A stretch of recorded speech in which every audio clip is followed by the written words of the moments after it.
y el ángulo que tiene es 20 grados con respecto de la horizontal. Luego entonces, para sacar el campo magnético, yo necesito el campo, para sacar el flujo eléctrico, necesito el campo eléctrico por el área por el coseno del ángulo phi. Pero observe usted que el ángulo que yo tengo es el ángulo con respecto de la horizontal, complementario. Si este ángulo que está aquí es de 20, el ángulo que me hace falta es de 70. Meta eso a la calculadora y me dice cuánto le da el ángulo total. 6.15. Si ese es el valor, 6.15. ¿Pero se aproxima o solo así lo dejamos? Aproxime con 2 decimales. Usted sabe que ya tiene que aproximar con 2 decimales. Entonces nos queda 6.16. 6.16, vaya. Entonces ahí estamos. El flujo eléctrico es 6.16 y las unidades, miren, Newton sobre Coulomb por metro cuadrado, que son las unidades de flujo eléctrico.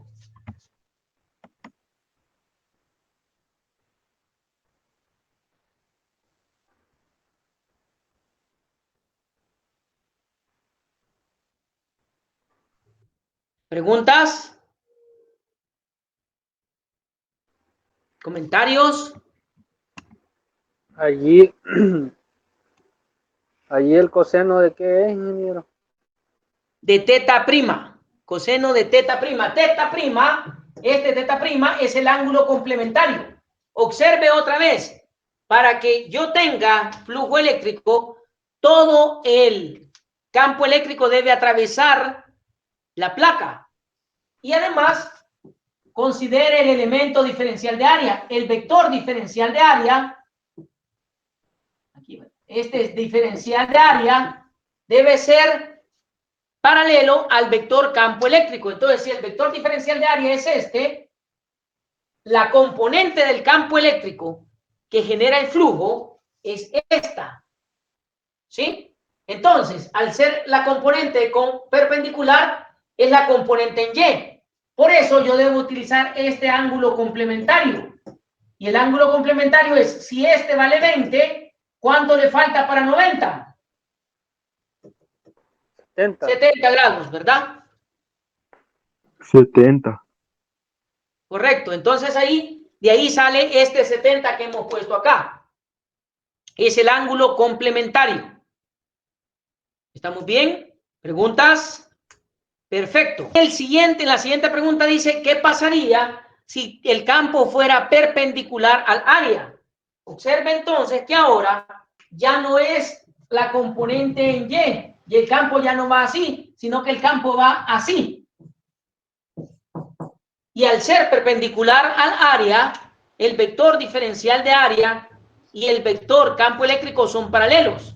Al ser paralelos, el campo eléctrico sería el máximo campo eléctrico permitido, que es, el máximo flujo eléctrico permitido, que es el vector campo eléctrico por el área.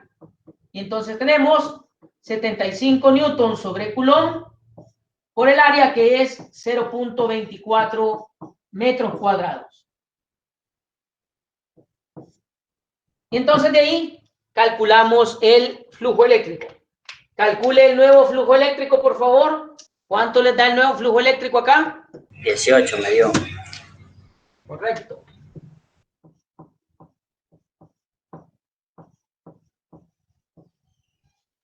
Bien. Así entonces usted debe identificar el campo eléctrico que debe ser perpendicular al área para poder obtener el flujo eléctrico. Copie lo más rápido que pueda, por favor. ¿Estás? ¿Ya copió? Le voy a pedir, por favor, que hoy vaya copiando lo más rápido que pueda. Y cuando tenga preguntas, en el mismo instante, por favor, me hace la pregunta para que yo pueda identificarlo y responderle. ¿Puedo borrar ya? ¿Por qué le da 18, ingeniero? Multiplique 75 por 0.24. Ahí no es al cuadrado, solo el metro está al cuadrado. Si no es, las unidades son metros cuadrados, pero el 24 no. Observe usted, si el cuadrado estuviera aquí afuera del paréntesis, es todo al cuadrado, pero el cuadrado solo está en el metros. Esto no está al cuadrado. Tiene razón. ¿Sí? Vale. ¿Puedo borrar ya? Vamos al siguiente ejercicio. Solo los Dele. datos de la izquierda no los veo bien. Un poquito más necesita. Lo que pasa es que si saco aquí, saco la foto de matrimonio, maestro. Mire, aquí arriba está. ¿Ve? No se le mira. Ahí cabal está enfocando la parte izquierda donde están las literales. No, hombre, ahí está bien, vos. Don José pudo iniciar la grabación en otro dispositivo. Por favor. Y yo también voy a subir el enlace de de Meet. Se lo voy a subir al Teams. Ahorita. Seguimos entonces Bueno, con el siguiente ejercicio. Para eso entonces les voy a hacer la presentación de la pantalla para que ustedes vean el enunciado. Los enunciados ya los tenemos ahí en la presentación de Teams. El siguiente enunciado dice, se mide un campo eléctrico de 1.25 por 10 a la 6 newton sobre coulomb a una distancia de 0.150 metros de una carga puntual. Pregunta, ¿cuál es el flujo eléctrico a través de la esfera a esa distancia de la carga? ¿Y cuál es la magnitud de la carga? Entonces, comenzamos sacando nuestros datos. Tenemos entonces como primer dato la magnitud del campo eléctrico, que es 1.25 por 10 a la menos 6 newton sobre coulomb. Tenemos ahí nuestro campo eléctrico y la distancia, que es 0.150.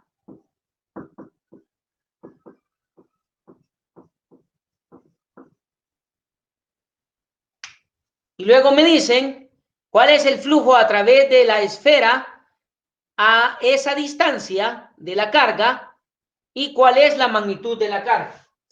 Pues bien, imagínese usted una carga puntual Q, ahí está nuestra carga puntual, e imagínese una esfera rodeando a la carga puntual.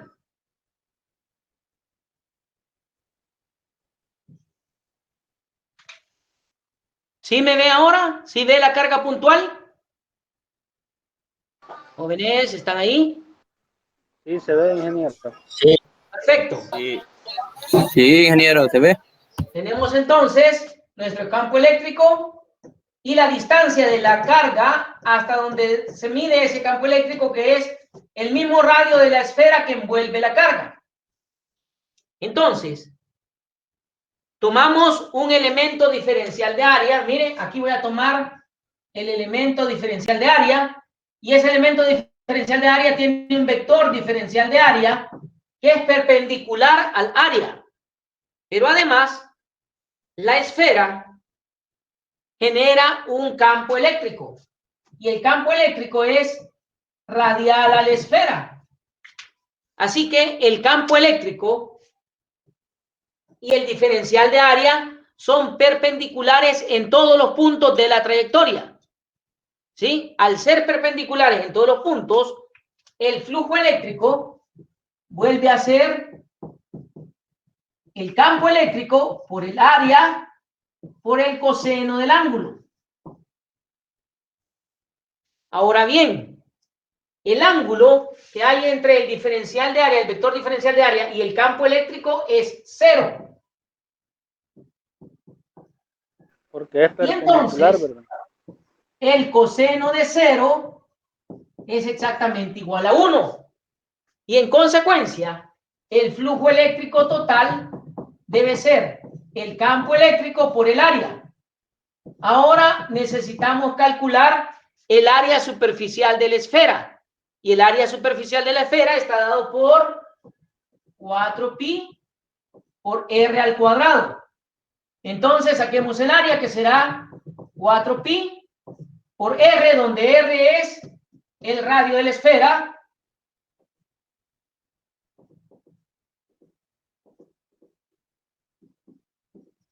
Y ahora calcúleme el área. Observe, por favor, observe que el cuadrado aquí está afuera del paréntesis. Y estando afuera del paréntesis, todo esto va elevado al cuadrado. ¿Sí? Calcule el área, por favor. 0.1. 0.28.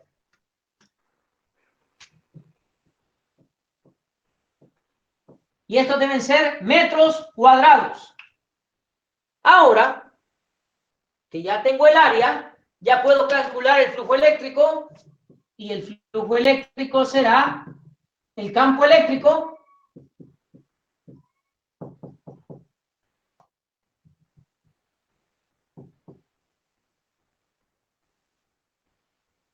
ahí. Me Por equivoqué, el estaba área que bien a la acabamos de altura. encontrar,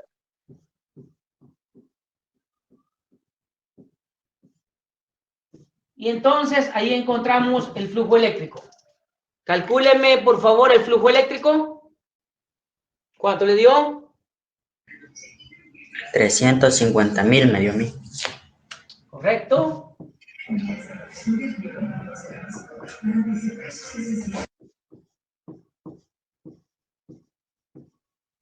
$350,000, que es exactamente igual a 3.5 por 10 a la 5 newton sobre coulomb por metro cuadrado. Y entonces ahí tenemos el flujo eléctrico. Copie rapidísimo, por favor, porque necesitamos calcular la carga. En mi parte uva. Correcto. Estamos bien ahí, ingeniero. Fíjense que necesito que ustedes vayan rápido, porque en este momento voy a borrar para sacar la segunda parte del ejercicio, que dice cuál es la magnitud de la carga. Para sacar la magnitud de la carga hay que considerar el campo eléctrico. El campo eléctrico está dado por K por Q sobre R al cuadrado, donde esta R es la distancia que hay de la carga hasta donde tenemos el campo eléctrico, es nuestra distancia al cuadrado. Entonces, despejamos de esa ecuación la carga. Despejando, esto que está dividiendo pasará aquí a multiplicar, y K que está multiplicando pasa a dividir. Entonces tenemos Q es igual a el campo eléctrico por R al cuadrado sobre K. Y ahora sustituimos el campo eléctrico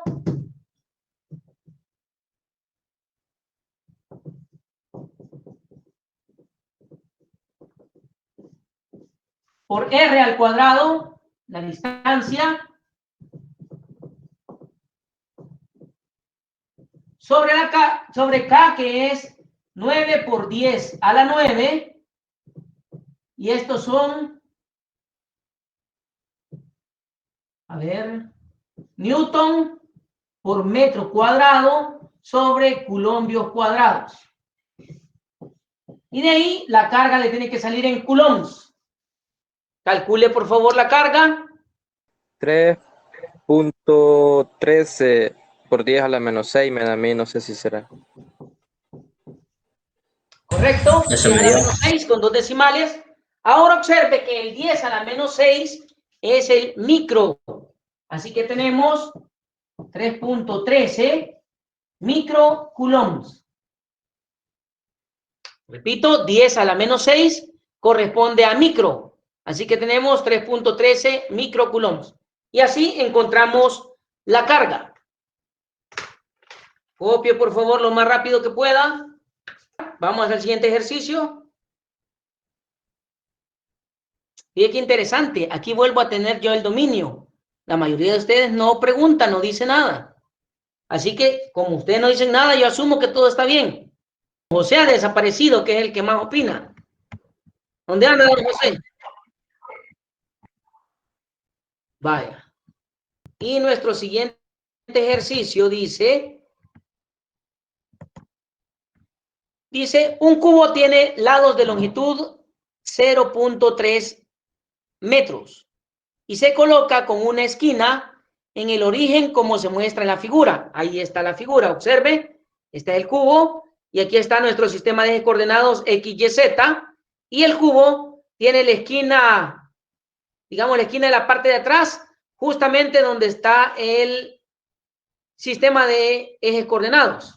Luego dice el campo eléctrico no uniforme, pero está dado por E igual a menos 5 newton sobre coulomb por metro, X, Y más 3 newton sobre coulomb por metro ZK.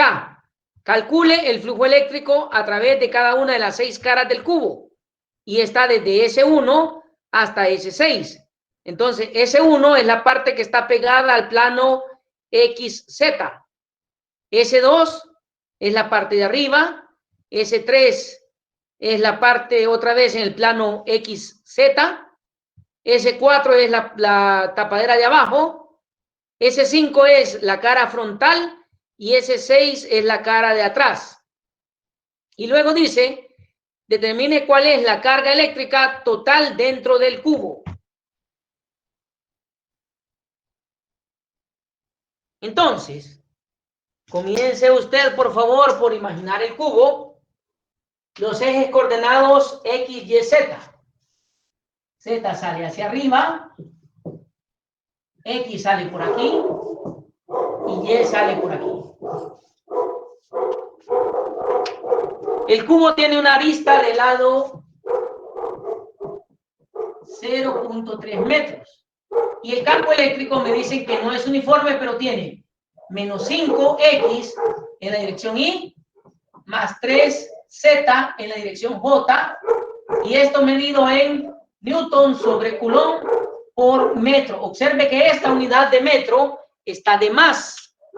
¿Por qué está de más? Porque aquí tengo un valor de X y un valor de Z. Ese valor de X y ese valor de Z representa la distancia que cubre el cubo en los 3 ejes coordenados X, Y y Z. Recuerde que el cubo tiene la misma longitud para todos lados. Entonces, comencemos analizando el cubo en los lados o en la cara S1. Vamos a ver. S1 es la cara que está aquí atrás pegada al plano XZ. Es la cara que aparece aquí. Entonces esa cara se vería más o menos así.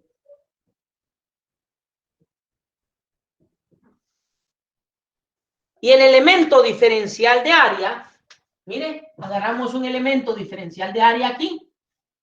Y el elemento diferencial de área tendría un valor en esta dirección paralela al plano del área. Así que tiene un elemento diferencial que va en este sentido.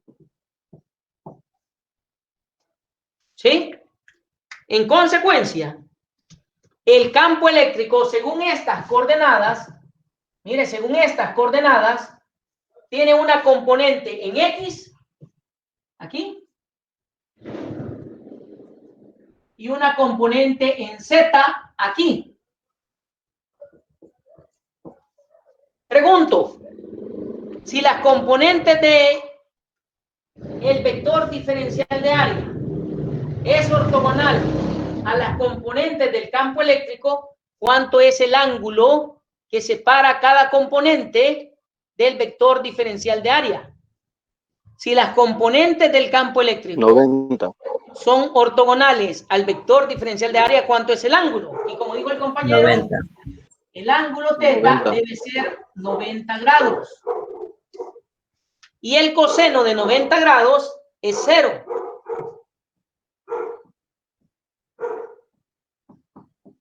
Y en consecuencia, el flujo eléctrico, que será el campo eléctrico por el área, por el coseno del ángulo, debe ser 0. En consecuencia, no hay flujo eléctrico saliendo por la cara S1 de la parte de atrás, porque el vector diferencial de área forma un ángulo de 90 grados con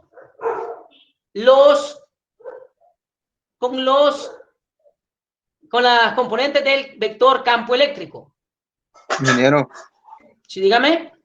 ¿verdad que en este caso solo vamos a estudiar la cara de enfrente y la trasera, o todas? Correcto, es la cara que está aquí y esta cara. Miren, la cara S1 está aquí atrás. ¿Sí? Y la cara S3 está aquí atrás. Así que ahora hagamos el análisis para la S3. S3 es esta cara que está aquí, esta es S3. Así que esa se vuelve a ver de esta manera. Y el elemento diferencial de área ahora tiene un campo eléctrico que va, o un diferencial de área que va en esta dirección. Luego, las componentes, la componente en X viene aquí. Y la componente en Z va hacia arriba. Pregunto, ¿qué ángulo tienen? Correcto, debe ser 90 porque este está en Y ahora positivo. Mire, aquí estaba en Y negativo y ahora este está en Y positivo. Por lo tanto, el flujo eléctrico para la cara S3 también da 0. Copie, por favor, lo más rápido que pueda. Ingeniero, y en esa figura tal vez parecerá tonta la pregunta, ¿verdad? Sí, dígame. ¿A dónde estaría ahí el eje Y?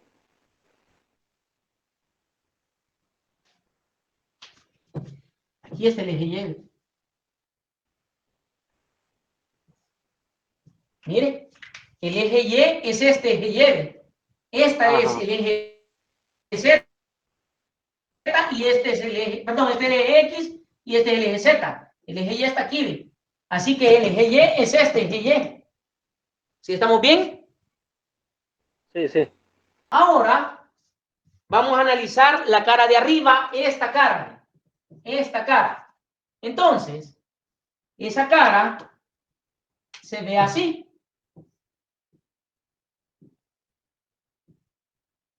El elemento diferencial de área está aquí y tiene un vector diferencial de área que va hacia arriba. Ahí está el elemento diferencial de área. Luego, el campo eléctrico, mire, el campo eléctrico tiene coordenadas en X y coordenadas en Z. El campo eléctrico viene aquí, en X, y aquí, en Z.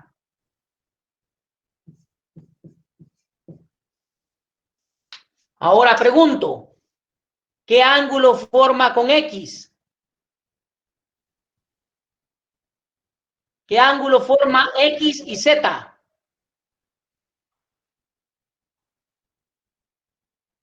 Correcto. Mire, con X forma un ángulo de 90 grados y con Z, ¿qué ángulo forma con Z? Con la componente en Z.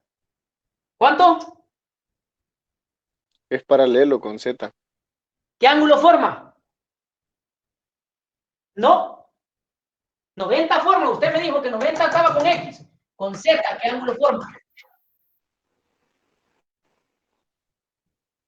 Si son paralelos, como dijo el compañero, ¿qué ángulo forman? 0 grados, correcto. Mire, 0 grados. Y el coseno de 0 grados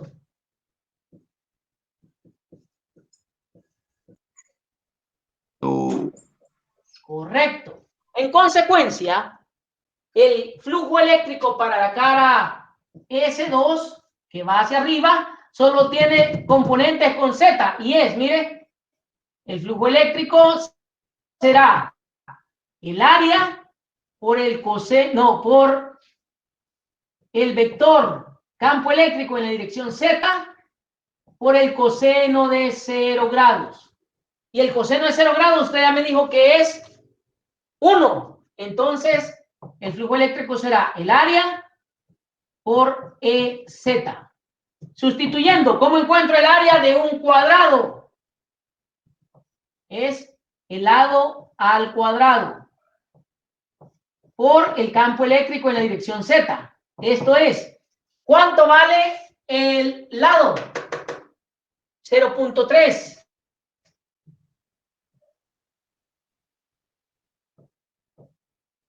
metros al cuadrado por el campo eléctrico en la dirección Z, y el campo eléctrico en la dirección Z mide 3Z y las unidades son Newton por metro cuadrado sobre coulombs.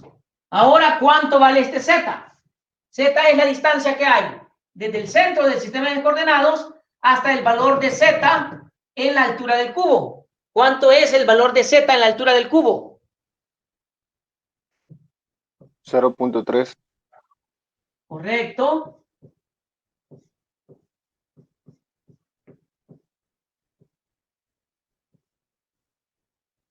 Este está mal, este está así.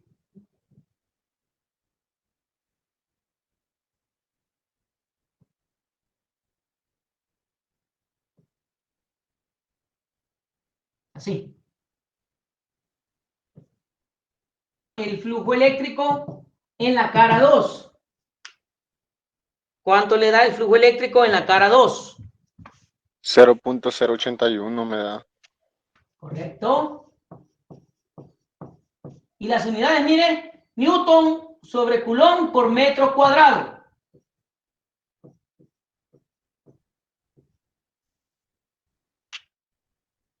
Y ahí tenemos el flujo eléctrico para la cara S2, que es la tapadera que está aquí arriba. ¿Cómo creen que cambia para la tapadera de aquí abajo? La tapadera que está aquí abajo. ¿Cómo creen que cambia?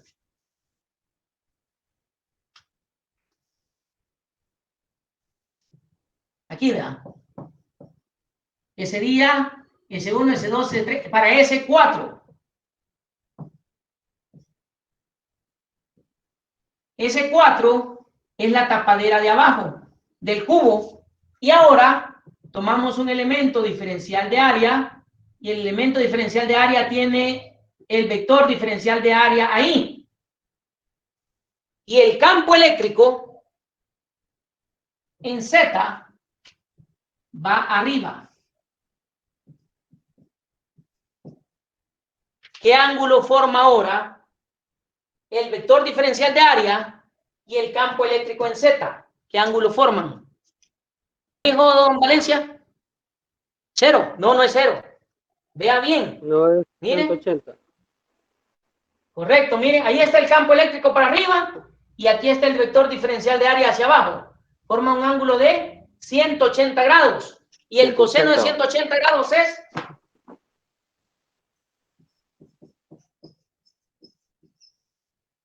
-1. Correcto. Y entonces, si el coseno de 180 grados es -1, ¿cuánto vale el flujo eléctrico? ¿Cuánto vale el flujo eléctrico si el coseno de 180 grados es -1? Sin calcular. Solo mire. No será lo contrario del anterior. Excelente. ¿Y cuánto es? Menos 0.081.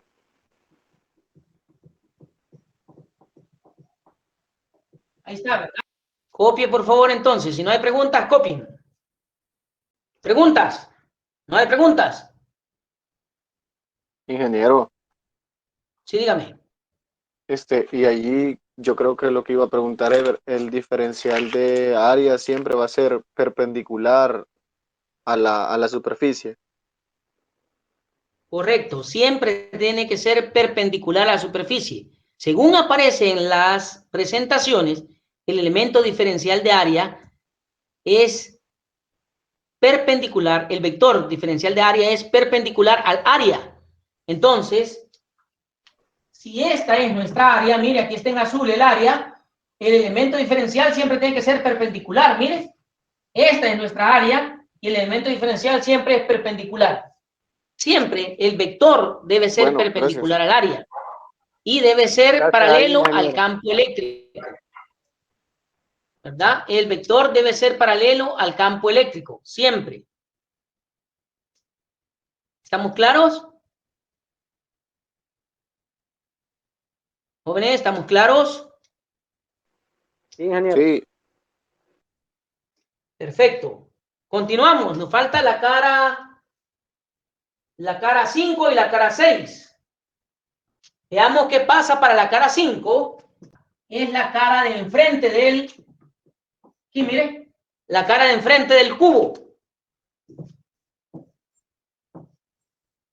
Entonces, la cara 5 se ve de esta manera. ¿Sí? Ahí está la cara 5. Esa cara 5 tiene un vector diferencial que va en esta dirección. Mire, ahí está el vector diferencial de área. El campo eléctrico tiene un elemento en X y un elemento en Z.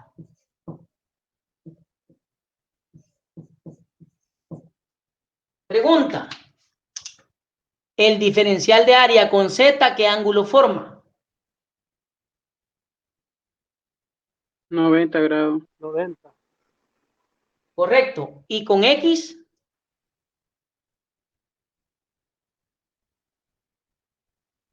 0. 180.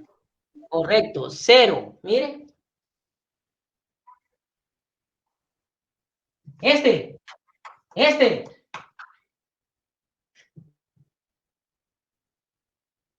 Perpendicular es así, ¿ve?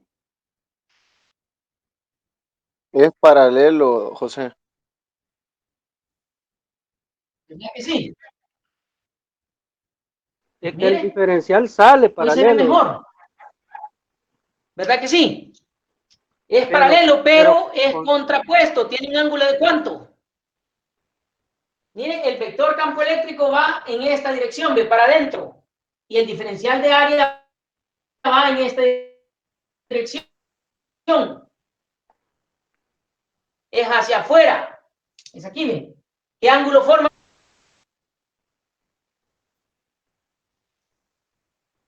Formarán otra vez el 180. ángulo de 180 grados. Y el coseno de 180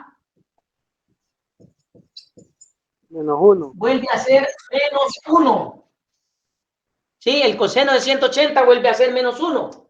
Entonces, el flujo eléctrico será el campo eléctrico en X por el área por el coseno de 180. Entonces tenemos, mire, el campo eléctrico en X menos 5X por el área elevado al cuadrado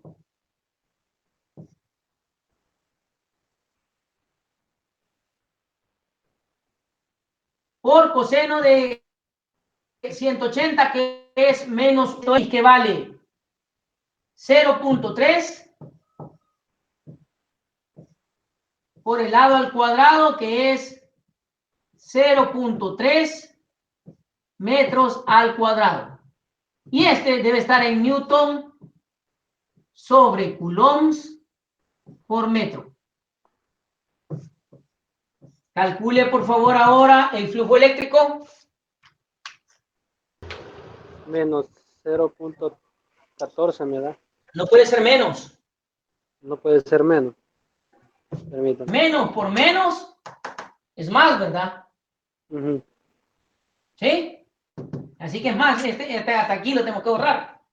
Menos por menos es más. Así que le Bueno, da entonces por eso. positivo. ¿Y da cuánto? 0.040 me dio. ¿No? Verifique otra vez, por favor. 0.14 sería. No, no me da 0.14. Ah, bueno. Aproximado, ¿verdad? Pero dejémoslo con 3 decimales porque el otro lo tenemos con 3 decimales. Es 0.135.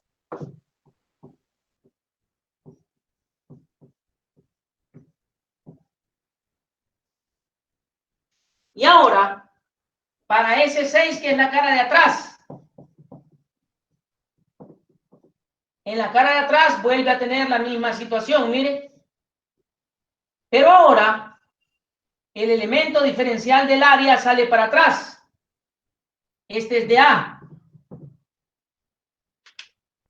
Y el campo eléctrico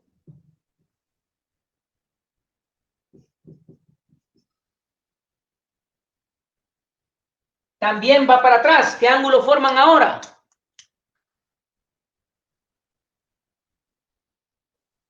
¿Qué ¿Qué ángulo forman ahora si los dos van para atrás? Ahora sí, al fin, 0. 0. Correcto. El coseno de 0 es 1. Entonces, ¿cuánto vale el flujo eléctrico? ¿Cuánto valdrá entonces el flujo eléctrico de la cara 6? Menos 0.135. Correcto. Tiene el mismo valor, pero ahora con signo negativo.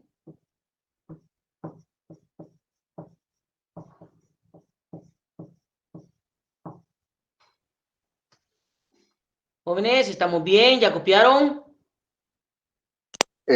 Por mi parte ya copié, ingeniero, solo que no sé si ya lo había explicado, como tuve problemas ahí para conectarme a Meet, Ah, ¿por qué ahí lleva, por ejemplo, la componente X y la componente en Y y luego la componente Z y J al mismo tiempo?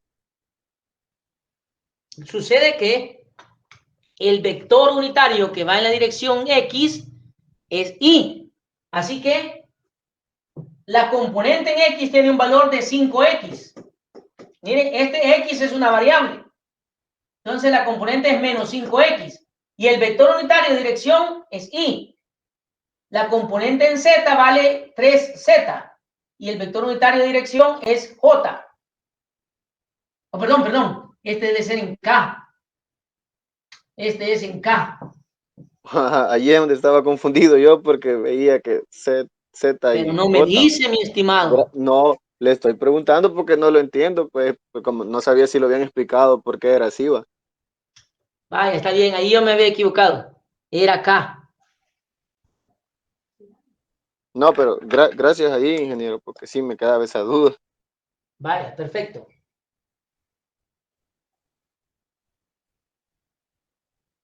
Preguntas entonces, nos hace falta calcular la carga dentro del cubo.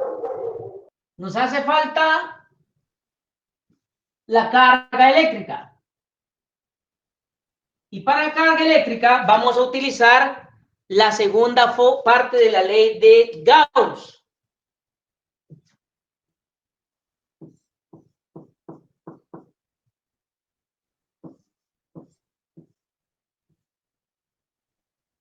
La segunda parte de la ley de Gauss dice que el flujo total es la carga eléctrica entre la permitividad del medio. Vamos a asumir que el cubo está en el espacio vacío, así que vamos a utilizar la permitividad del espacio vacío.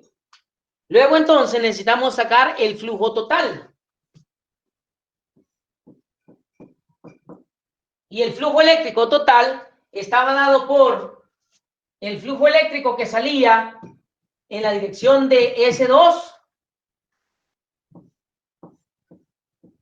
más el flujo eléctrico que salía en la dirección de S5.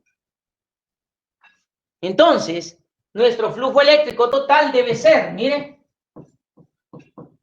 en S2 era 0.081 menos, para S5 era 0.135 y esto medido en Newton sobre coulombs por metro cuadrado.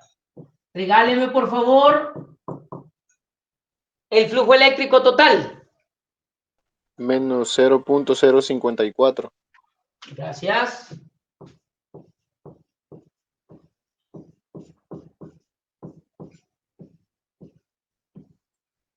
Ahí estamos, ¿verdad?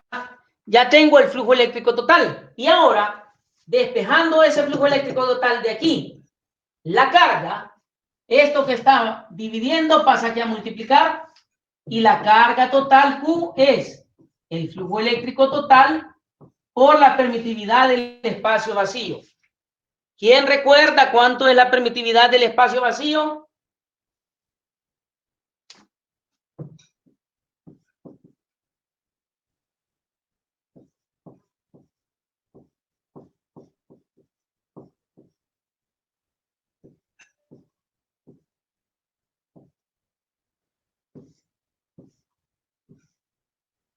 ¿Cuánto?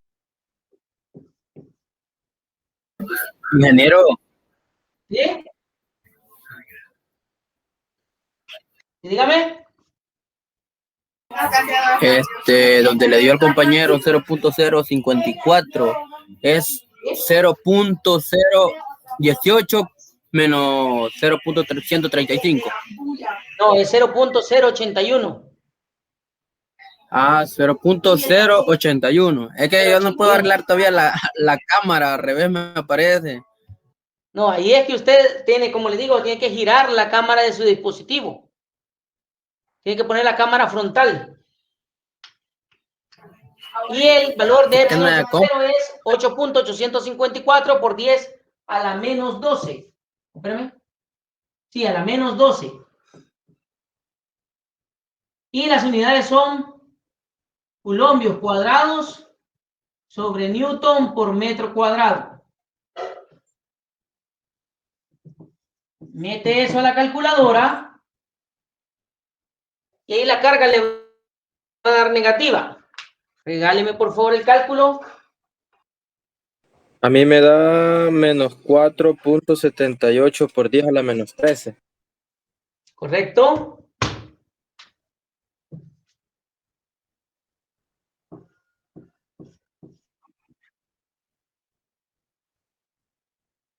Aquí después del 8, 11, ¿verdad? Observe que ustedes dicen menos 4.78, el punto decimal está aquí y es por 10 a la menos 13. Entonces, si yo corro el punto decimal aquí y le pongo 0.478 por 10 a la menos 12, le he restado un exponente aquí y me queda en coulombs. Luego, el 10 a la 12, 10 a la menos 12, perdón, así, corresponde a pico coulomb. Entonces es 0.0478 y el 10 a la menos 12 es pico coulombs. Y ahí está el valor de la carga dentro del cubo. Allí me perdí con esa igualdad del pico coulomb. A ver, a usted le da 4.78 por 10 a la menos 13. Exacto. ¿Sí? Ahora, si usted corre el punto decimal para que quede adelante del 0, del 4, tiene que agregar el 0 punto. ¿Verdad que sí?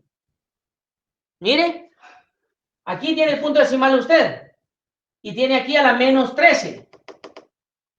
Si yo corro el punto decimal para acá, adelante del 4 tengo que agarrar el 0.478 y disminuir el 13 en 1. Ahora ya no va a ser 13, sino que va a ser 12. El 10 a la menos 12 corresponde al pico coulomb. Y ese es el único cambio que se ha hecho para ponerlo en notación científica. Igual que el 10 a la menos 6. Correcto. Todas esas unidades ustedes ya las tienen que manejar porque es la notación científica. Los prefijos griegos vienen asociados a potencias de 10. Por ejemplo, el que para arriba, ya les dije, 10 a la menos 3 o 10 a la 3 es kilo. 10 a la 6 es mega. 10 a la 9 es teta. Por eso dice usted, no, perdón, 10 a la 13 es giga. Por eso usted dice que su disco duro es de 470 mega. Huela, dice usted, tiene. Y tengo un disco duro extraíble de 1 tera. Ay, ¿qué son esos? Megabyte, terabyte, kilobyte. Eso ya los prefijos ya los utilizó. Lo que pasa es que usted no se quiere acordar que son unidades de potencias de 10. Y para abajo también ya los utilizó. Mire, cuando usted dice, es que esto es bien finito, dice, mide Ingeniero, 3 milímetros.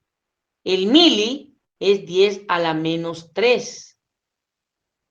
Por eso dice milímetros, es 3 por 10 a la menos 3 metros.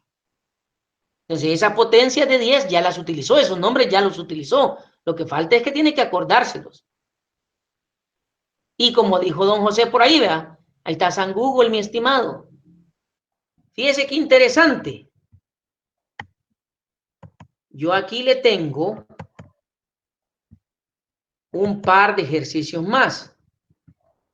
Una esfera metálica sólida con radio 0.4 de una carga de tanto. Estos 3 ejercicios que a continuación le tengo, me los va a hacer usted para la próxima clase y me los va a mandar el mismo día de la clase, que según yo entiendo, permítame, vamos a ver qué día tenemos la otra clase con ustedes. Ah, no, hombre, le quedó tranquilo, le quedó el sábado 20. Para el sábado 20, yo les voy a dejar esos 3 ejercicios aparte. Me los va a mandar otra vez al correo institucional. No quiero nada en el Teams. Es más, el Teams voy a tratar de sacarlo. ¿Ya? No quiero nada en el Teams. Lo quiero en el correo institucional. Y van a resolver esos 3 ejercicios y me los van a poner en el correo institucional. ¿Estamos de acuerdo? Allí en la presentación están, dice. Sí. Es más, la presentación ya se les mandé la clase anterior. Pero si no Sí, la sí, tienen, se las voy a ya la mandar tengo. otra vez por el Teams. Vaya. Sí, de acuerdo. Entonces, ya tienen una tarea, ya me mandaron una tarea, ¿verdad? Que fue el ejercicio que quedó pendiente. De campo eléctrico parece que era, ¿verdad? Sí. Vaya, ya me mandaron esa tarea. Estos 3 ejercicios son otra tarea de flujo eléctrico. Y yo les voy a dejar una pequeña tarea y esa tarea va a ser para el día del parcial. ¿Cuándo es el parcial? El domingo 28. El parcial número 2 con ustedes será el domingo 28. Magnético. Y como tema, las fuentes de campo magnético. Usted ya habrá recordado que el campo magnético se da por medio, está en función de la corriente, pero también el campo magnético está en función de una carga pasando a cierta velocidad en las inmediaciones de un campo magnético. Y en consecuencia, se crean fuentes generadoras de carga en función de campos magnéticos y en función de corrientes eléctricas circulando a través de conductores especiales. Entonces, a esos conductores especiales se les conoce como fuentes de campo magnético. Pues bien, lo que vamos a hacer ahora es recordar las distintas formas de las fuentes de campo magnético y las ecuaciones que rigen este comportamiento. ¿Me indican, por favor, si están viendo la presentación? Sí, ingeniero, se ve. Perfecto. Esta presentación se las mandé al Teams antes de que nos produjera problemas. Así que ya está ahí en el Teams y ya lo pueden ustedes accesar, ¿verdad? Bien, iniciamos entonces con las fuentes de campo magnético y la primera fuente de campo magnético, la fuente de campo magnético más sencilla, es un conductor largo y recto. Sucede que cuando cargas en movimiento atraviesan un conductor o una corriente atraviesa un conductor, esta origina un campo magnético en el espacio que lo rodea. Entonces, primero debe considerar usted la densidad de flujo a través del campo o del conductor largo y recto que transporta esa corriente. Entonces se da una inducción magnética o densidad de flujo a una distancia perpendicular con respecto del conductor. El conductor debe de llevar una corriente y entonces observe aquí, este es el conductor y a lo largo de este conductor hay una corriente eléctrica circulando. Luego entonces, este conductor va a generar un campo eléctrico que va a ser concéntrico a la corriente, es decir, va a formar círculos de corriente y el campo eléctrico será perpendicular a la distancia e inversamente proporcional a la distancia que es la distancia donde pasa el elemento de corriente hasta el punto donde usted quiere ese campo magnético. Entonces, haciendo la regla de la mano derecha, que es la que rige el comportamiento del campo magnético, usted pone el dedo pulgar en dirección de la corriente y gira los dedos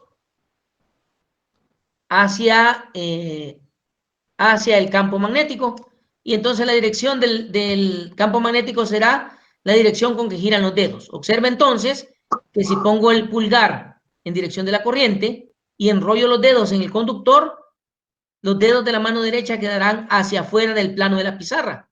En consecuencia, el campo magnético envolverá al conductor en forma antihoraria.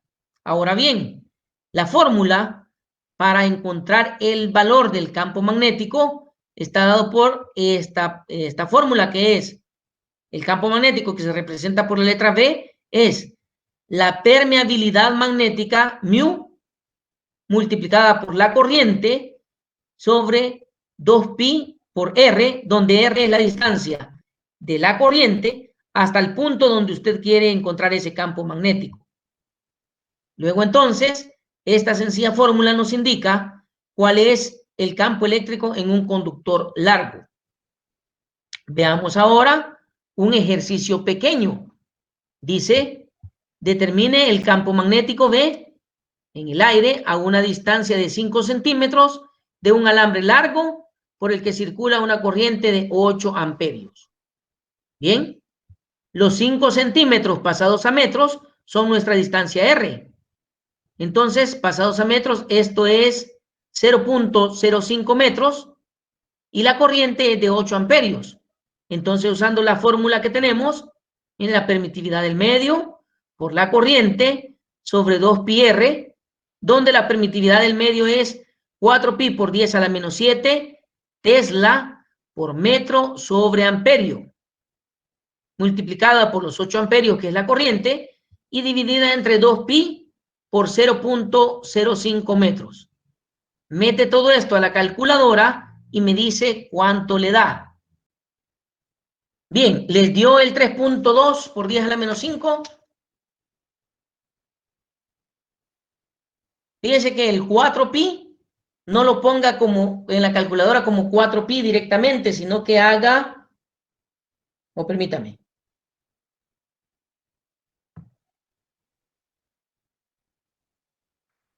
Haga 4 por pi y le va a dar 12. Permítame un segundo que trato de escribirlo en la calculadora en forma 12.56. 12.56, correcto. Si no lo escribe así, posiblemente la calculadora no le dé el valor real.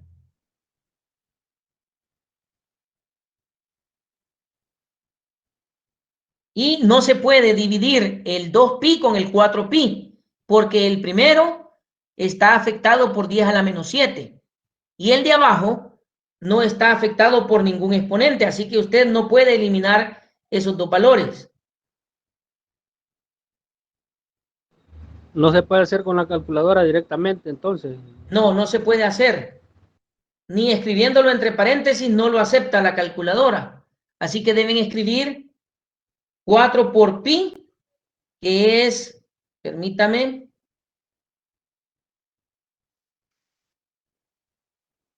cuatro por pi es 12.5663. 12.57, digamos. No le ponga tan pocos decimales, debe de dar 4 decimales, así que tendría que ser 12.5664. 12.5664 será el del 4pi. Y repito, usted no puede eliminar el 4pi de arriba con el 2pi de abajo, no se deben eliminar, porque el de arriba está siendo alterado por el exponente, que es 10 a la menos 7. Ese valor de 4pi por 10 a la menos 7 es la permeabilidad magnética, que no es nada parecido, que no tiene nada que ver con la permitividad del medio que usábamos en el campo eléctrico. Entonces, en efecto, a mí me da 3.2 por 10 a la menos 5 y las unidades del campo magnético son Tesla. Recuerde que si el medio que rodea al campo o al elemento conductor de corriente no es el aire o el espacio vacío, se debe considerar la permitividad diferente de mu sub 0. Y entonces, ¿qué va a hacer?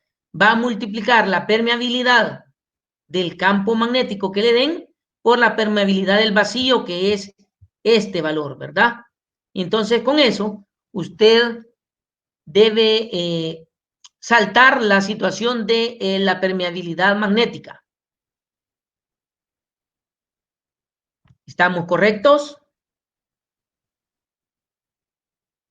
¿Sí estamos bien? Jóvenes, ¿estamos bien? Permeabilidad Sí, ingeniero. ¿de qué sería esta? Se llama permeabilidad magnética. Bien, seguimos entonces con nuestro tema de fuentes de campo magnético. Y entonces ahora vamos a ver el campo magnético en una espira circular y el campo magnético alojado en el centro. Fíjese que una espira no es nada más que un alambre recto que se ha enrollado en forma curva, que forma una rueda, digamos, a la que se le llama espira. Entonces, a la espira, aquí se le hace circular una corriente a través de ella, y al circular la corriente en la espira, dentro de la espira de corriente, se forman campos magnéticos. Normalmente, en los extremos de la espira, como usted ve aquí, forman campos magnéticos de forma no circular, sino que es casi ovalada. Y entre más lejos esté del centro de la espira, menor es el campo magnético. Entonces, en estos dos extremos se crean campos magnéticos y estos campos magnéticos se anulan entre sí. Entonces, ¿de dónde aparece el campo magnético en el centro de la espira? Como estos campos magnéticos son concéntricos y entre más largos estén, necesitan cerrar esos campos magnéticos, y entonces esta línea de campo magnético viene desde el infinito y atraviesa la espira por el medio. Lo mismo sucede con los campos magnéticos que se forman al otro lado de la espira. Entonces usted ve que aquí adentro de la espira, del centro de la espira, se crean campos magnéticos concéntricos. Esos campos magnéticos concéntricos forman un solo campo magnético resultante que va en esta dirección y que tiene que ver con la corriente girando en sentido antihorario. Una sola espira de corriente, que es una sola vuelta de alambre, el campo magnético está dado por la permitividad magnética del medio, por la corriente, sobre 2R, donde esta R es el radio de la espira. La corriente está ahí, es la corriente que circula en forma antihoraria, es decir, en este sentido para donde se está moviendo la corriente en este momento. Y el campo magnético se da en el centro de la espira. Entonces usted me dirá, ¿para qué me sirve a mí una sola vuelta de campo magnético? Perfecto. Sucede que cuando usted une varias espiras, así como esta, crea una bobina. Una bobina de corriente, entonces, genera campos magnéticos más grandes o de mayor intensidad. Entonces, la dirección del campo magnético siempre es perpendicular al plano de la espira, y si el alambre forma parte de una bobina con un número de vueltas determinado, entonces el número de vueltas tiene que entrar a la fórmula del campo magnético. Observe entonces, usted puede tener una bobina compuesta así, y los campos magnéticos concéntricos siempre estarán alrededor de la espira. Entonces, en el centro de la espira, todos los campos magnéticos se van a unir para formar un solo campo magnético. Entonces, en una bobina, que es la unión de muchas espiras, el campo magnético está dado por la permitividad magnética del medio, por el número de espiras, por la corriente, dividido entre 2R, donde R sigue siendo el radio de la espira. Como estas espiras son uniformes, entonces el radio es el mismo para cada una de ellas. Y lo único que tenemos que hacer es multiplicar el campo magnético de una sola espira por el número de espiras de que se forma la bobina. Y así se encuentra el campo magnético de una bobina. Estas bobinas son utilizadas para un montón de aplicaciones. Pero una de las aplicaciones más sencillas, no sé si usted alguna vez ha destapado una bocina. Al destapar una bocina, usted encuentra una bobina de alambre de cobre esmaltado de esta forma. Y entonces ahí es donde usted hace la referencia al campo de la bobina. ¿Estamos bien? ¿Habrá alguna pregunta? No, pues viendo esa imagen de la bobina, ahí Ajá. no sé dónde vi que se metía un imán por en medio, no sé qué es lo que pasaba. Correcto. ¿Qué es lo que se hace cuando usted introduce un imán aquí en el centro de la bobina? Pues fíjese que... No, espéreme.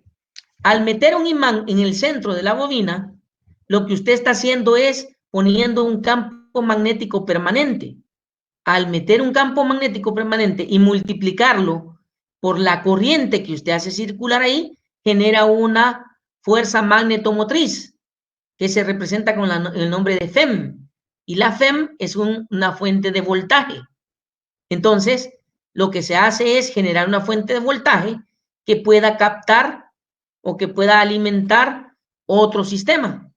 Eso lo vamos a ver un poquito más adelante cuando veamos transformadores. Se multiplica la energía. ¿Cómo? Se multiplica. No. No es que se multiplique la energía, se crea un campo o se crea un nivel de voltaje. Ah, bueno. Sí, no es lo mismo multiplicar que crear. El campo magnético induce un nivel de voltaje, es más bien dicho. Al inducir un nivel de voltaje, este nivel de voltaje lo podemos utilizar para alimentar otro circuito.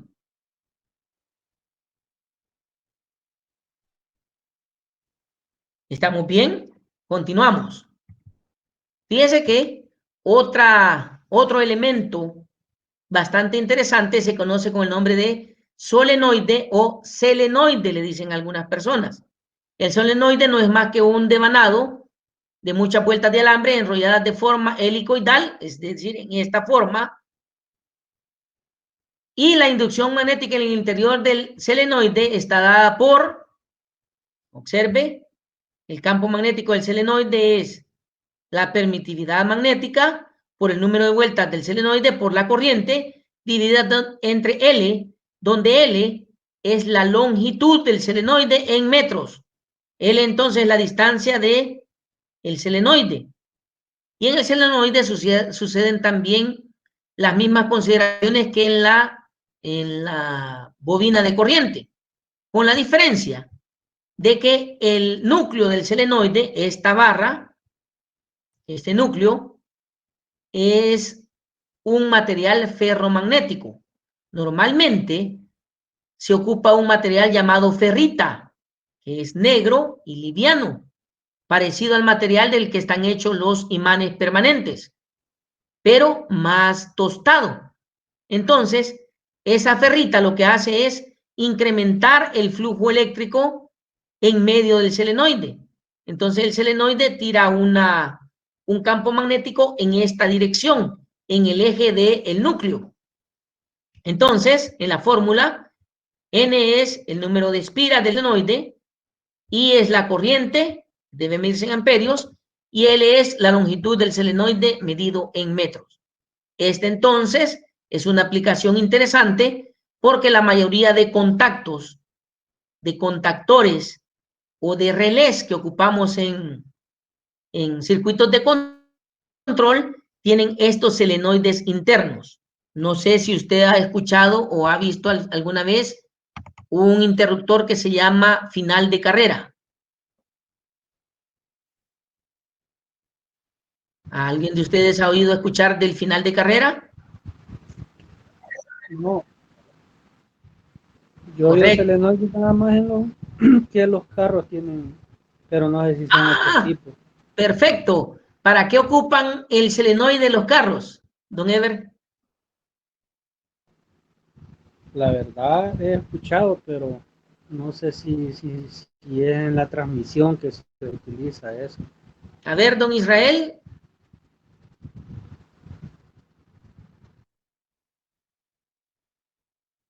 Don Israel, ¿tiene el micrófono abierto? ¿Usted iba a comentar algo?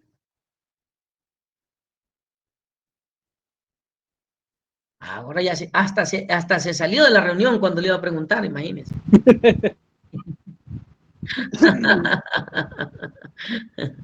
Vaya, ¿qué sucede? Pues fíjese que el selenoide en algunos dispositivos se ocupa como aparato de control de inyección.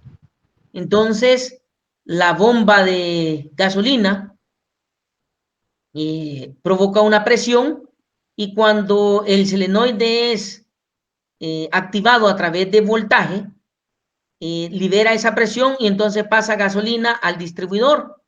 Entonces ahí es donde ocupan el selenoide algunos carros. Otros selenoides lo ocupan para hacer, por ejemplo, contactos. Por ejemplo, en los contactores que se ocupan en los sistemas de automatización para algunos elementos, ocupan relés. Y el relé lo que tiene es un selenoide que obliga a un interruptor a pegar o a pegar o a liberar cuando hay presencia de campos magnéticos. Normalmente, los relés o interruptores estos tienen contactos normalmente abiertos y normalmente cerrados. Entonces, sucede que a veces, por la acción de un selenoide, un circuito se cierra y otro se abre al mismo tiempo. Y entonces así es como se da las diferencias de control. ¿Tenemos alguna pregunta?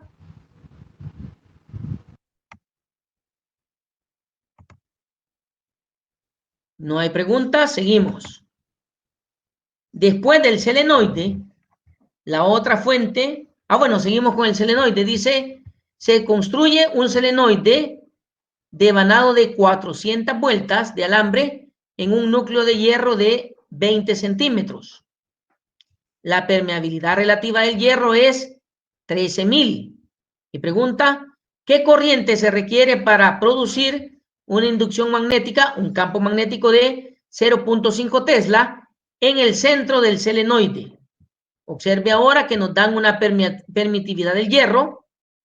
Multiplicamos esa permitividad relativa por la permitividad del espacio vacío. Y con eso encontramos la permitividad del núcleo de hierro.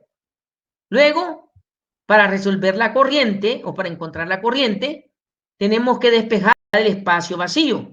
Entonces, si usted quiere encontrar la permitividad del medio, que para nuestro caso es el hierro, esto que está dividiendo pasará aquí a multiplicar. Entonces, la permitividad del hierro debe ser la permitividad relativa por la permitividad del espacio vacío. Entonces tenemos 13.000 por 4pi por 10 a la menos 7 Tesla por metro sobre amperio. Y con eso obtenemos la permitividad del hierro, que observe es 1.63 por 10 a la menos 2 Tesla por metro sobre amperio. ¿Alguien, por favor, calcule para ver si es cierto este valor? Calcúleme, por favor. Recuerde que en vez de poner 4pi, tiene que poner 12.5664. Y efectivamente, a mí me da 1.63 por 10 a la menos 3. Perdón, por 10 a la menos 2. Entonces ya tengo la permitividad del hierro. Y ahora, como tengo 400 vueltas de alambre y la longitud de 20 centímetros pasados a metros de 0.2 y el campo magnético es de 0.5 Tesla, de la fórmula del campo magnético para el selenoide debo despejar la corriente. La L que está dividiendo pasará aquí a multiplicar y la permitividad del hierro junto con el número de vueltas pasarán a dividir. Entonces tengo, la corriente es el campo magnético por la longitud entre la permitividad magnética del medio por el número de vueltas. Sustituyendo tenemos entonces 0.5 Tesla por 0.2 metros dividido entre 1.63 por 10 a la menos 2 Tesla por metro sobre amperio por 400, que es el número de vueltas. Eso nos tiene que dar 0 puntos. Calcule, por favor, si es correcto. Si usted lo quiere poner total de un solo en la calculadora, haga lo siguiente. Abra paréntesis. A mí eso me dio lo que está ahí. 0.5 por 0.2, cierre paréntesis, entre, abra paréntesis otra vez, 1.63 por 10 a la menos 2 por 400 y cierre paréntesis ahí y apriete igual. Entonces me dice el compañero, mire, a mí me da exactamente lo que dice ahí. Entonces, ahí está en amperios, pero decir, mire, la corriente es de 0.0153 amperios. No, el 0 no cree que está de más. Entonces, vaya a su calculadora y apriete la tecla que dice ENG. Al apretar la tecla ENG, ¿cuánto le dio? Queda 15.34 por 10 a la menos 3. Correcto. El 10 a la menos 3 es la potencia que se llama mili. Entonces tenemos 15.54 miliamperios. ¿Sí? Esa es una corriente que fácilmente se encuentra en cualquier circuito electrónico. Entonces, nuevamente, observe que le estamos aplicando el prefijo a la potencia de 10. Entonces, usted debe aprender esas potencias de 10. ¿Sí estamos claros? ¿Sí estamos bien? Ingeniero, a mí me da 1.53 por 10 a la menos 4. Ah, correcto. Apriete otra vez la tecla ENG. Tiene que encontrar en su calculadora la tecla ENG. O debe decir EE. Está arribita del 8. En mi calculadora está arribita del 8. En su calculadora no sé cuál será. Sí, ya la encontré. ¿Sí? ¿Cuánto le dio? 153 por 10 a la menos 9. A la menos 9. Ahí cambiamos un poquito. A la menos 9 es nano. Así que usted le está diciendo que le da 153 nanoamperios. Esa es una corriente demasiado pequeña. Para esos casos, ingeniero, cuando son así bastantes números, mejor poner la tecla fraccionarios. Sale mejor, más directo. Ah, correcto, pero hay calculadoras que no tienen la función esta de fraccionarios, matemática, así que tiene que escribirse todo de una vez. Usted debe aprender a usar su calculadora. Fíjese que cuando no importa en qué trae, modo esté. Ajá, dígame. Perdón, ingeniero, ¿cuánto tenía que dar la respuesta? Es 15.34 por 10 a la menos 3. Dice que importante es saber usar su calculadora. Como decía el compañero, si usted tiene el modo fraccionario, usted solo aplica la tecla de fracción, escribe todo lo de arriba y todo lo de abajo y le da igual y ahí le tiene que salir. Si no tiene el modo fraccionario, usted tiene que aprender a escribir todo de un solo. Y para escribir todo de un solo, debe de quitar esos paréntesis que están ahí. Solo tiene que poner un par de paréntesis arriba y un par de paréntesis abajo. Y se hace la multiplicación con el signo por. Los paréntesis no son para multiplicar. Los paréntesis son para agrupar.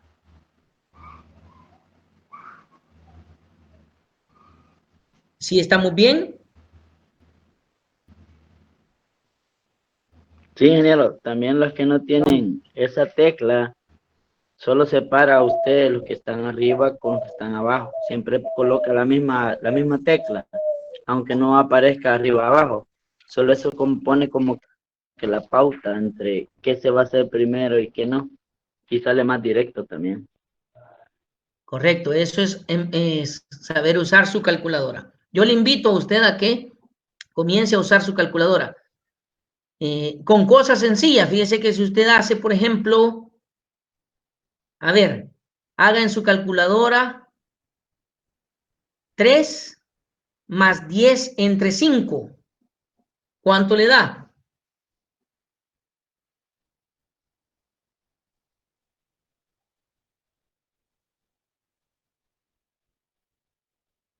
5. Sí. Ahora haga lo siguiente, ponga paréntesis y ponga 3 más 10, cierre paréntesis, entre 5 y dígame cuánto le da.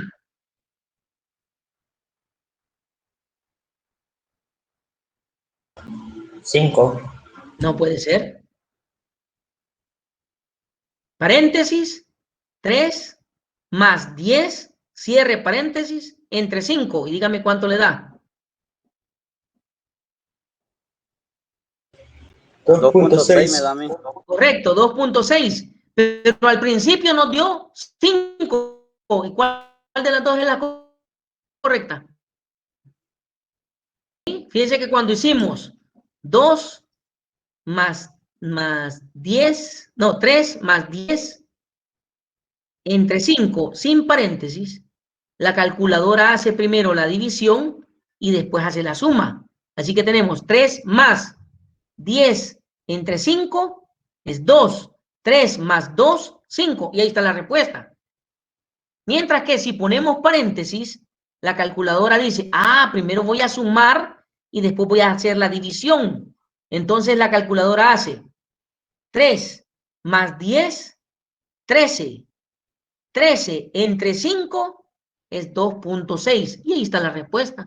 Entonces cuando yo le pregunto, ¿cuál de las dos es la respuesta? Las dos respuestas son correctas, pero una la escribió de una forma y la otra la ha escrito de otra. Entonces, eso es lo que usted debe aprender a usar en su calculadora.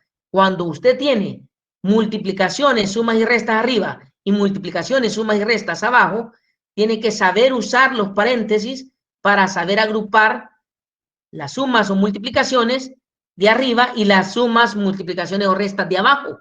Entonces, eso es lo que cambia y por eso es que ustedes a la hora de meter los datos en la calculadora les pueden dar respuestas equivocadas porque ponen de manera equivocada la forma de escribirlo en la calculadora. Entonces, usted, por favor, aprenda a usar su calculadora y no va a tener problemas con los cálculos. Bien, seguimos. Otro ejemplo, dice, un solenoide se forma con un alambre de 50 centímetros de longitud y se embobina con 400 vueltas sobre un núcleo metálico cuya permeabilidad magnética relativa es 1250. Si por el alambre circula una corriente de 0.080 amperios, calcule la inducción magnética en el centro del solenoide. Observe entonces, tenemos ahora un solenoide que tiene una longitud de 50 centímetros o medio metro, 400 vueltas de alambre, la permeabilidad relativa será 1250 y tenemos que calcular el campo magnético. Entonces, según la fórmula que tenemos que el campo magnético del solenoide es la permeabilidad magnética por la corriente, por el número de vueltas, dividido entre la longitud. Pero, como ya conocemos una permeabilidad magnética, mire, entonces tenemos que sustituir la permeabilidad magnética por la permeabilidad magnética del vacío por la permeabilidad magnética del medio. Y entonces, sustituyendo esto aquí, la ecuación resulta la permeabilidad magnética relativa por la permeabilidad del vacío por la corriente entre el número de vueltas sobre la longitud. La longitud entonces son 50 centímetros pasados a metros, que es 0.5. El número de vueltas son 400 vueltas. La permeabilidad magnética, que es 1250. Nuevamente, la permeabilidad del vacío, magnética del vacío, es 4pi por 10⁻⁷ Tesla por metro sobre amperio. Y la corriente es 0.080 80 amperios. Metemos todos nuestros datos a la calculadora y tenemos, mire, 1250 por la permitividad magnética, por la corriente, por el número de vueltas, dividido entre la longitud, que es 0.5 amperios. Nuevamente, aquí le daría, mire, revíseme por favor si es 1.004.800 por 10 a la menos 7 Tesla. Revíseme por favor ese cálculo. Compañeros, ¿están ahí? Sí, yo porque ya me va a descargar el celular y tengo mi problema aquí que no me le sirve ni la entrada de carga y Póngale el cargador permanente. ajá, entonces lo tengo que sostener aquí, no puedo utilizar calculadora ahorita. Ay, pues la calculadora con una mano se manipula, mi estimado. Póngalo en el suelo. ¿Se da cuenta? Sí, mire, ya se dio cuenta que el Ministerio de Educación dice que van a haber clases presenciales. Si volvemos a las clases presenciales, entonces ya no va a tener necesidad ni de calculadora ni de celular. Así que eso es bueno. Pero habrán algunos compañeros que, no, hombre, volver a las clases allá al aula, no. Porque yo cuando estoy en clase también estoy viendo televisión. O cuando yo estoy en clase y tengo el teléfono, también estoy comiendo. Esas son las cosas que no queremos dejar, ¿verdad? ¿Sí les dio el valor ese que dice ahí? Fíjense qué interesante. Ese valor no es el correcto, pero yo lo puse ahí para que ustedes me digan cuál es el valor correcto. Y se fijen cuál es el problema de meter mal los datos a su calculadora. ¿Cuánto les da? Da 0.1005. Correcto, es 0.1005. Y Y al ahí dice... ponerlo con ING le queda 100.53 por 10 a la menos 3. Correcto. Observe aquí. Mire el error que aparece aquí. A usted le da 100.53 por 10 a la menos 3. Ese es el valor correcto. Pero aquí, sí, como alguien metió los datos mal a la calculadora, mire el valor que le da. Es, imagínense, hasta el 1.0048 está mal, fíjese. Porque el punto decimal tendría que estar aquí, miren. Y decir 100.48 por 10 a la menos 3. Ese sería el valor aproximado que deberíamos de dar como correcto. Pero cuando usted mete los datos mal a la calculadora devuelve datos erróneos. Aquí está el ejemplo del dato erróneo. Yo me equivoqué adrede para que usted viera cómo debe meter sus datos a su calculadora. El valor real, por favor, anótelo por ahí, es 100.53 por 10 a la menos 3 Tesla. Y ahí está el campo magnético de un selenoide. ¿Preguntas? ¿Dudas? ¿Comentarios? La siguiente fuente de campo magnético se conoce con el nombre de toroide. Y un toroide no es más que un selenoide que se ha enrollado para formar una dona. Normalmente estos elementos se ocupan para crear campos magnéticos intensos en el centro del toroide, pero es en realidad en el centro del núcleo, en toda esta línea, en donde aparece el elemento diferencial de área o de superficie, y el campo magnético está en el centro del núcleo. Observe, aquí en medio. Entonces, el toroide no es más que una bobina de alambre que se pone en forma de dona o de rosca, con un devanado muy compacto, y la intensidad de flujo magnético o de campo magnético se da en medio, en el núcleo del toroide, en toda esta línea. Y el campo magnético para el toroide está formado por la permitividad magnética, por el número de vueltas, por la corriente, dividido entre 2pi por R. Nuevamente, este 2pi no se puede eliminar con el 4pi que está aquí arriba, porque este 4pi está multiplicado por 10 a la menos 7. Y pertenece a la permeabilidad magnética, mientras que este 2pi es producto de la circunferencia del toroide. Bien. Y luego, una situación particular, la fuerza magnética ejercida por dos conductores paralelos. ¿Usted alguna vez se ha preguntado por qué las líneas de tensión que van en los postes se pueden mover, pero nunca se llegan a tocar? Fíjense que esas líneas de campo, esas líneas de tensión tienen un campo magnético tan grande que si una se mueve, la otra por obligación se tiene que mover, y se tiene que mover para el mismo lado donde se mueve la primera. Así que cuando un carro cae sobre o golpea un poste y mueve las líneas se mueven para el mismo lado y al mismo tiempo. Yo nunca he visto que dos líneas se muevan en sentido contrario y que lleguen a estar tan cerca que creen un cortocircuito por campo magnético. Yo no lo he visto. Quizá usted sí. Y si usted ha visto eso, se ha visto que forma un campo magnético tan grande que se oye una explosión. Y normalmente todos los transformadores de esa línea se tienen que proteger y desconectar, ¿verdad? Entonces, esa situación. ¿Pero qué sucede? Normalmente, lo que sucede es que nosotros tenemos dos líneas de tensión, mire, la línea 1 y la línea 2.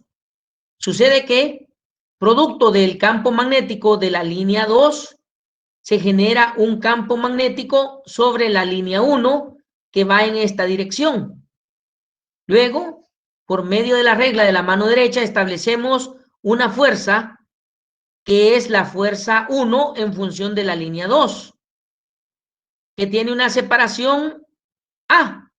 En consecuencia, la línea 2 genera una fuerza que es de atracción, ¿sí? Es de atracción, pero sucede que esta línea 1 también genera una fuerza que sería la fuerza 2, que sería de atracción. Al poner las dos fuerzas en contraposición, en vez de acercarse, las fuerzas lo que hacen es alejar a las dos líneas, manteniéndolas siempre a la misma distancia. La distancia de separación entre las líneas es constante y recibe el nombre de A, mientras que el radio de separación del campo eléctrico de cualquiera de las dos líneas hasta donde se debe formar el campo eléctrico también es el radio A. Y en consecuencia, ese radio no permite que ninguna de las dos líneas lleguen a estar tan cerca una de la otra. Entonces, se puede calcular la fuerza de separación de estas dos líneas. Esa fuerza se calcula de la siguiente manera. Observe usted que el campo magnético 2 creado por la línea de corriente 2 es la permitividad del medio, permitividad magnética del medio, por la corriente 2, dividida entre 2pi por A, donde A es el radio del campo magnético. Ahora bien, como la fuerza es igual a la corriente por la longitud por el campo magnético 2, al sustituir este valor de campo magnético aquí, resulta la fuerza eléctrica de separación. Sustituyendo entonces tenemos la corriente 1 por la longitud por la permeabilidad magnética por la corriente sobre 2pi por A. Ahora bien, observe usted que la longitud es la misma para las dos líneas porque las líneas son iguales.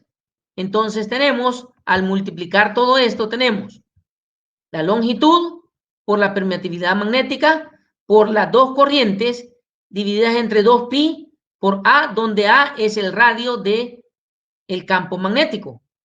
Ahora bien, al pasar esta distancia L del lado de la fuerza, como aquí está multiplicando, pasará a dividir.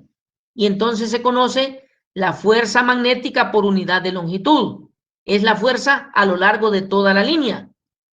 Y esa fuerza magnética está dada por la permeabilidad magnética, por el producto de las corrientes, divididas entre 2pi por A, donde A es la separación entre una línea y otra. Esa fuerza obliga a que las líneas estén siempre separadas. Nunca van a llevar a juntarse, y si se juntan, van a provocar un campo eléctrico o un cortocircuito tan grande que va a provocarse una explosión, y además se va a generar un arco de corriente. Entonces, esa es la situación con las líneas de tensión. ¿Habrá alguna pregunta, duda o comentario?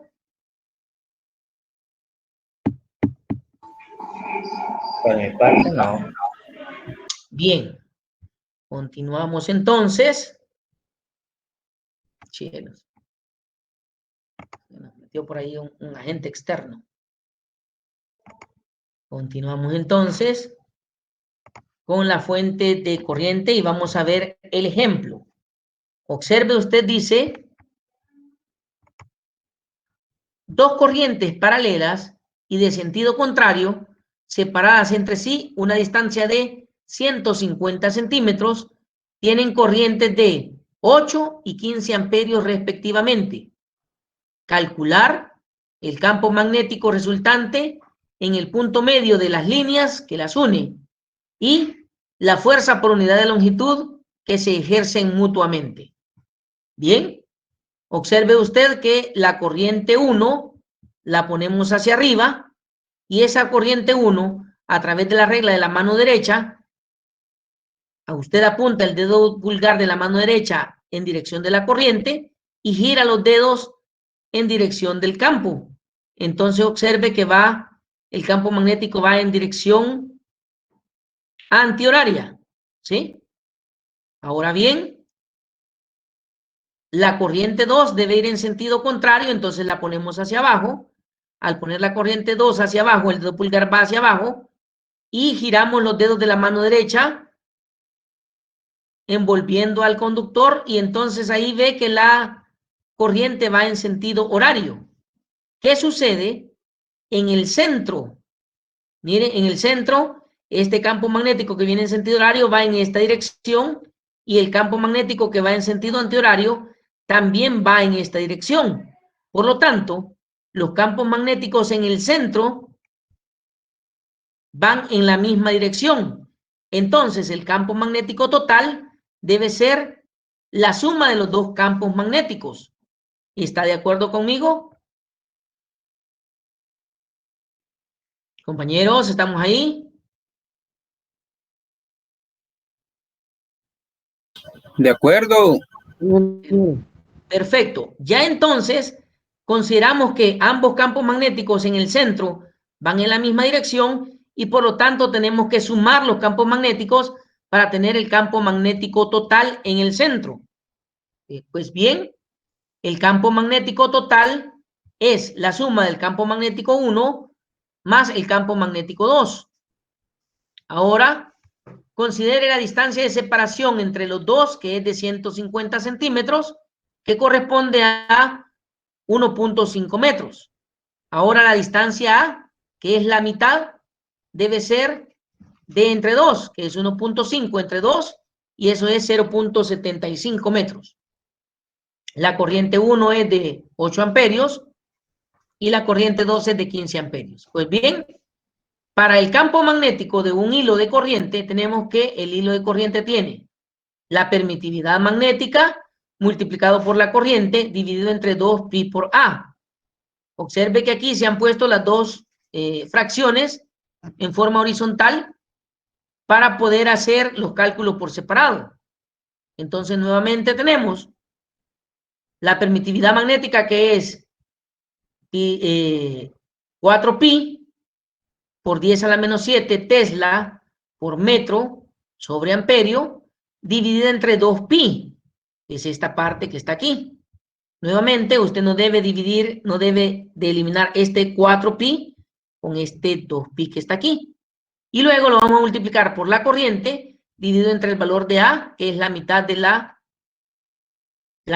distancia. Así que tendríamos 8 amperios sobre 0.75 metros. Metemos todo esto a la calculadora y vea por favor si es cierto que da 21.73 por 10 a la menos 7. Calcule por favor.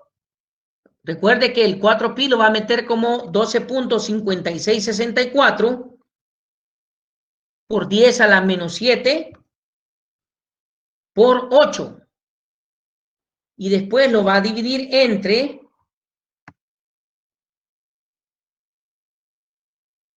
2pi por 0.75.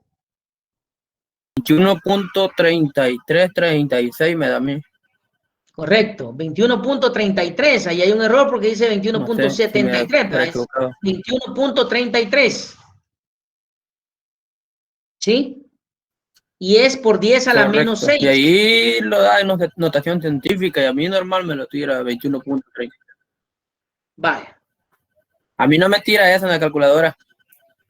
Vaya, hagámoslo otra vez, por favor. Necesito que aprendamos a usar la calculadora. Equivocados, ambos. Vamos a hacerlo todos juntos para que vea cómo se tiene que hacer en su calculadora. Ponga paréntesis. 12.5664. Nada. 12.5664. Ahora la tecla de función de notación científica por 10 a la y escribe menos 7 por 8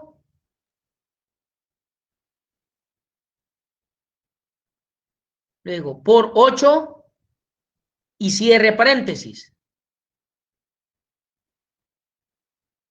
Ahora entre, abra paréntesis, 2 por pi por 0.75 y cierre paréntesis y luego aprieta igual. ¿Cuánto le dio? 2.133 por 10 a la menos 6. Correcto. Ahora, vaya, 2.133 por 10 a la menos 6. Para obtener el 21, usted solo tiene que correr el punto decimal una vez, o sea, el punto tiene que llevarlo, ¿sí? 21.33 por 10 a la menos 6. Para obtener el 21, usted pase el punto decimal de en medio del 2 y el 1 atrás del 1. Y entonces ahí dice 21.33. Y como movió el punto decimal, como ha movido el punto decimal una vez, le tiene que sumar un 1 al menos 7. Entonces, menos 7 más 1 es menos 6. Y entonces ahí por eso le queda 21.33 por 10 a la menos 6. ¿Sí estamos bien? Vale, ahora calculemos el campo eléctrico 2. Eso lo vamos a hacer con la corriente 2. Entonces, la corriente 2 es de 15 amperios. Entonces tenemos, mire, 4pi por 10 a la menos 7 Tesla por 15 sobre 2pi por 0.75. Lo único que tenemos que cambiar ahora es, en vez de poner 8, tenemos que poner 15 amperios. Y métalo otra vez a la calculadora y me dice si le da el valor que aparece ahí.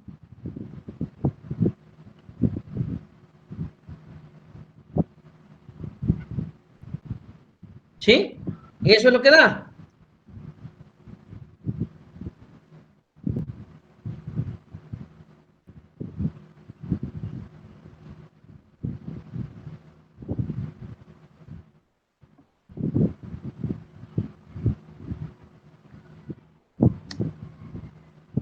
Correcto, 40 por 10 a la menos 7.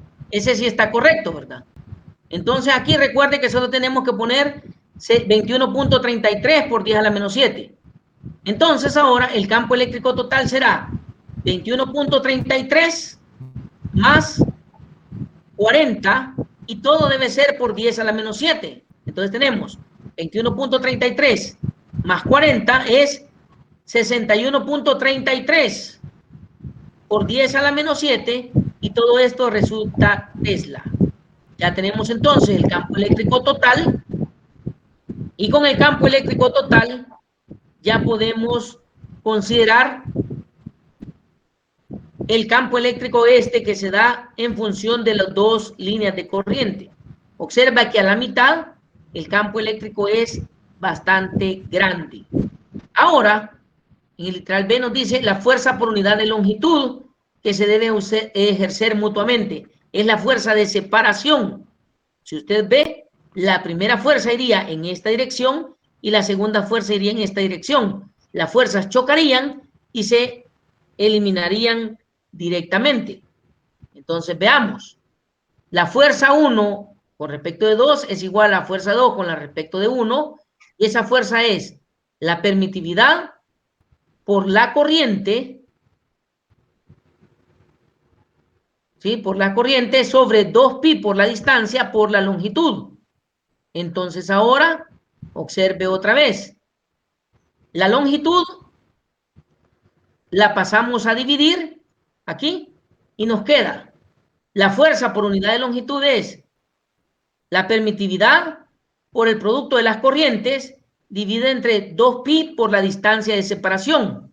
Entonces tenemos 4pi por 10 a la menos 7 por 8 por 15 sobre 2pi por 1.5 metros. Metamos todo eso a la calculadora y obtengamos el valor de la corriente. Demasiado. A ver, veamos otra vez. Escriba en su calculadora 12.5664 por 10 a la menos 7 por 8 por 15. Cierre paréntesis. Es que allí dice 1.5 metros, ¿verdad? Sí, pero esa es la distancia que va abajo. Esa es la distancia que va abajo. Yo no le he dictado todavía lo de la parte de abajo. Bueno. Vaya, otra vez. No, es que tiene que hacerla como dice la fórmula. Por eso es que le estoy dictando. Vaya, otra vez. Es 12.5664 por 10 a la menos 7 por 8 por 15. Ahí cierre paréntesis. Entre 2, abra paréntesis, 2 por pi por 1.5 y cierre paréntesis. Apriete igual. ¿Cuánto dio?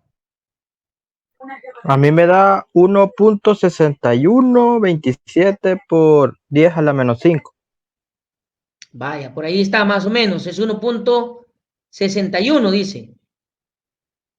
Ahí le pongo yo una tabla pequeña en donde están todos los tipos de estructuras magnéticas y las fórmulas para encontrar esas estructuras.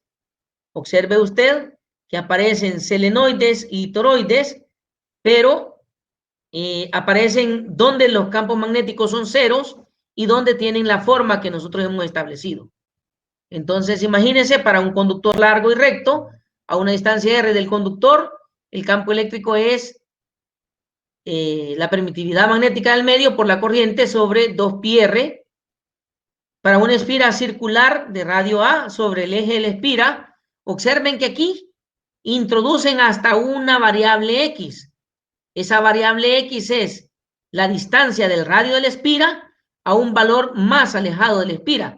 Normalmente nosotros consideramos este valor de X 0 porque nosotros el radio de la espira la tomamos como el radio total. Y al ser 0, este le quedaría R al cubo, nada más. Luego, en el centro de la espira, es lo que nosotros hemos sacado, mire.